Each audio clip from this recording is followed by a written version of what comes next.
There are places on planet Earth that seem normal at first glance, but hide stories that border on the unbelievable. Some were born out of absurd decisions, others arose by pure chance, and there are those that carry a certain air of mystery. Not the mystery of ghosts or supernatural legends, but the kind that comes from real people doing things that defy all logic. Today, Bello Mundo will take you to see some of these places. A tour that goes from ghost towns to forgotten buildings, passing through strange villages and places so secret that not everyone knows they exist. Number 11. Roanoke. When it comes to mystery, Roanoke cannot be left out. On the coast of North Carolina, one of the most enigmatic stories of American colonization took place. In 1587, a group of more than 115 English settlers founded the colony of Roanoke. It was an attempt to create England's first permanent settlement in the so-called New World. Months later, the leader of the expedition, John White, returned to England in search of supplies. When he managed to return 3 years later, the colony had disappeared. Empty houses, dismantled fortifications, and no clue as to what had happened to the people. The only thing left behind was a word carved into wood: Croatoan. Since then, the mystery has never been solved. Some believe that the colonists were killed. Others say they joined nearby indigenous tribes. There are also those who think they tried to return to England and were shipwrecked on the way. No theory has been proven, and to this day, the fate of the inhabitants of Roanoke remains one of the greatest enigmas in American history. What remains has become a historic park, but the atmosphere of the place is still one of silence and doubt. Number 10. The Vatican's Secret Archives. Few places on the planet arouse as much curiosity as the Vatican archives. Hidden behind iron gates and narrow corridors, they hold centuries of Catholic Church documents, many of which have never been seen by ordinary eyes. Inside are letters exchanged between popes and kings, records of Inquisition trials, original manuscripts of political treaties, and even notes by scientists such as Galileo. It is a collection that covers much of human history, patiently accumulated over more than 12 centuries. The most curious thing is that the name Secret Archives is a bit misleading. The word secret in the original Latin means only private. In other words, it is not a vault of dark secrets, but rather the Pope's personal archive. Even so, the aura of mystery remains, not least because access is extremely restricted. Only authorized researchers are allowed to enter, and even they can only consult what has been previously approved. There are more than 49 miles of shelves filled with scrolls, books, and parchments that tell stories that have shaped the world. The atmosphere of secrecy comes precisely from this. The simple fact of knowing that there are documents in there that no one can read makes the place seem almost mythological. While some see the archive as a symbol of protected knowledge, others see it as a metaphor for the power of silence, the kind of mystery that doesn't need anything supernatural to be fascinating. Number 9. The Monsell Forts. In the middle of the North Sea, surrounded by murky, silent waters, are the Monsell Forts, rusty structures supported by metal pillars that look like something out of a post-apocalyptic movie. But no, they are real, and they once had a very serious function. These forts were built during World War II as part of the United Kingdom's coastal defense. The idea was to monitor the Thames estuary and prevent air and naval attacks from the sea. Each structure had heavy artillery, soldiers, and radar. During the conflict, they were useful, but when the war ended, they lost their function and remained there, in the middle of nowhere. Time passed, the soldiers left, and the forts became floating ruins. In the 60s, some of these towers became shelters for pirate radio stations, And in an even crazier case, one of the platforms was occupied by a guy who declared the place an independent country, the Principality of Sealand. Yes, seriously. He wrote a constitution, created a currency, a flag, and even a passport. All this in a rusty tower in the middle of the sea. Today, the Monsel forts are still there, deactivated and corroded by the sea air. A setting that mixes the past, abandonment, and a very peculiar kind of independence. Number 8. The Yellowstone Impunity Zone. In Yellowstone National Park in the United States, there is a piece of land that defies the American legal system. It is an area of about 19.3 square miles, located in the state of Idaho, nicknamed the Zone of Death. The nickname does not come from anything macabre, but from a flaw in the American Constitution. Because of a peculiarity in the division of judicial districts, any crime committed there could not be legally prosecuted. This is because the Constitution requires that the trial take place in the state and district where the crime occurred, and in this case there is not enough population to form a jury.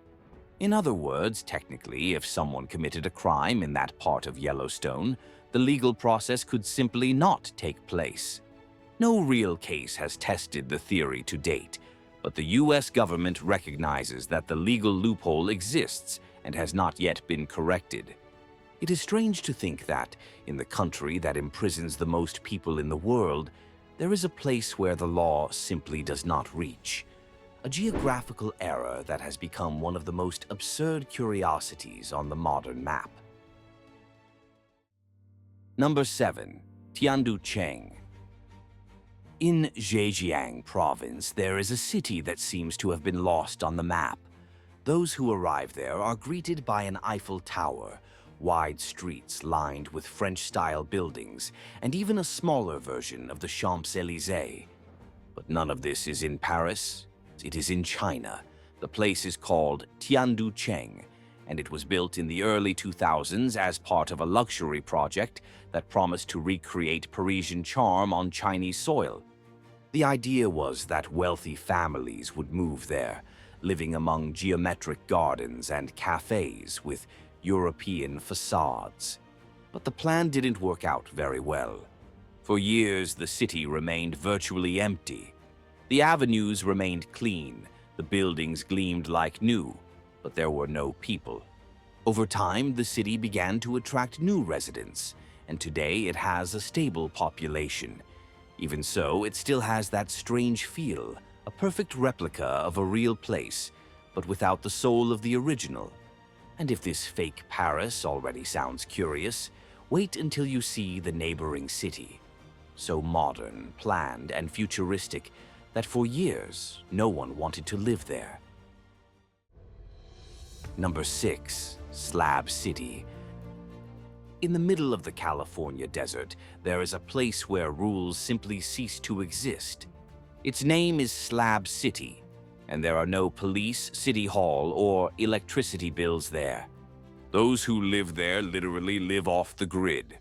The name comes from the old concrete slabs left behind by a decommissioned military base, Camp Dunlap.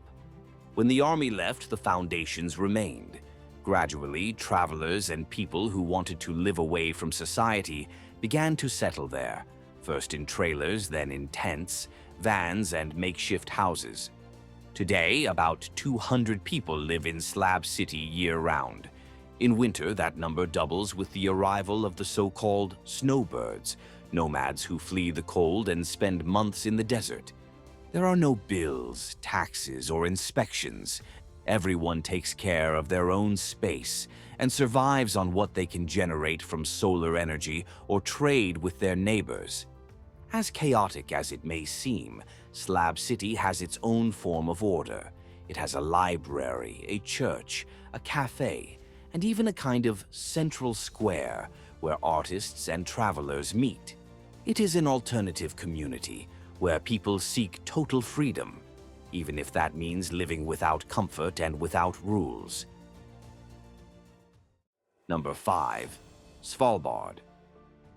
Just above the Arctic Circle, among snow-capped mountains and sub-zero temperatures almost all year round, there is a dark tunnel that holds one of the most mysterious and important places on the planet.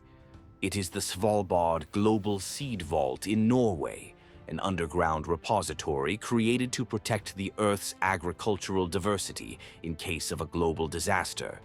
It was inaugurated in 2008 and is nestled inside a stone mountain, more than 165.6 feet deep. Inside, concrete and steel walls maintain a constant temperature of minus 18 degrees Celsius. Even if the power goes out, the natural cold of the permafrost helps to preserve everything. The vault has space to store more than 4.5 million types of seeds. Each country sends samples of its most important species: wheat, rice, corn, beans, and even plants that only grow in specific regions. It is like a great life insurance policy for world agriculture. Today, there are more than 1 million samples cataloged and organized in metal boxes, each with labels indicating the country of origin. No employees take care of the seeds on a daily basis. The site is almost entirely automated and only opens a few times a year to receive new shipments. Even with all the planning in 2017, the melting of part of the polar ice caused a small water leak at the tunnel entrance. Fortunately, it did not reach the main chambers. However, it was enough to remind us that the vault that holds the future is also vulnerable to the changes caused by the present. Number 4. Kangbashi. If you think you've seen exaggeration in public works, wait until you see Kangbashi. This city was built from scratch in the early 2000s in northern China to be the symbol of a new era of wealth in Inner Mongolia. The project was megalomaniacal, infrastructure for more than 1 million inhabitants, with high-end buildings, futuristic museums, giant shopping malls, stadiums, squares, and a central avenue that looked like a military parade ground. But when everything was ready, no one came. Well, some people did come. In the early years, about 20,000 people lived there, and many of them didn't even stay all the time. The city was dubbed by the international press as the largest ghost town in the world. And it was easy to understand why. The place looked like something out of an architecture catalog, but the only sound you could hear was the wind blowing through the trees. It was as if someone had pressed the button for the future, but forgotten to call the population. Empty apartments, avenues without cars, parks without children. Everything was working: schools, hospitals, street lighting. But there were practically no people. In recent years, the number has grown. Today, Kangbashi has around 120,000 residents, and the city is even breathing. But it is still far from looking like what the planners imagined on paper. Number 3. Whittier. In Alaska, there is a place so isolated that almost the entire population lives under the same roof. Its name is Whittier, a small town surrounded by mountains, ice, and biting wind. There, almost all residents, just over 270, live in Begich Towers, a 14-story building constructed during the Cold War. The building looks ordinary from the outside, but it is practically a vertical city. Inside there is a school, a church, a post office, a medical clinic, a supermarket, and even a police station. Everything works in the same place. Children study on the first floor, and when the bell rings, they just need to take the elevator to go home. The reason for this concentration is the extreme climate. In winter, the wind reaches 80.8 miles per hour, and snow covers everything for weeks. Leaving home can be dangerous, so living in a single building has become a matter of survival. In addition, Whittier is accessible by only a 4-kilometer-long tunnel that cuts through the mountain and serves both cars and trains. The tunnel opens and closes at specific times, which means that those who miss the time may end up stuck in the city until the next day. Despite this, residents seem to adapt well. Life there is quiet, safe, and according to them, full of community spirit. Number 2. Coober Pedy. In the middle of the Australian desert, there is a town that seems to hide a secret. Seen from above, it is just a handful of dry, rocky hills. But a closer look is enough to understand what makes it one of the most curious places on the planet. In Coober Pedy, almost everyone lives underground. The town was founded in 1915 when a group of prospectors found opal, a colorful gemstone that, at the time, was worth a fortune. The problem was the heat. In the summer, the temperature on the surface can exceed 50 degrees. So, in order to live there, the residents started digging. The first houses were carved directly into the rock. Then came the churches, bars, and even underground hotels. The thick walls keep the interior cool, with a constant temperature of around 24 degrees, even when the sun outside seems to melt everything. Today, more than 3,500 people live in Coober Pedy, and most of them spend a good part of their lives underground. There are shops, museums, churches, and even a golf course. Without grass, of course. The city became famous not only for its way of life, but also for its scenery. The arid, vegetation-free landscape has been used in several science fiction films, such as Mad Max and Red Planet. Those who arrive there feel like they are stepping onto another planet, but with one advantage: the air conditioning is natural. And now, after descending into the depths of Australia, we climb back up to Japan, where a small village has gained worldwide fame for a very different and somewhat frightening reason. Number 1. Nagoro. In Japan, deep in the interior of Shikoku Island, there is a tiny village called Nagoro. At first glance, it looks like an ordinary village with a school, a square, and wooden houses scattered among the mountains. But take a few steps and you'll realize that something is very strange there. The residents don't move, they don't talk, and their faces are made of cloth.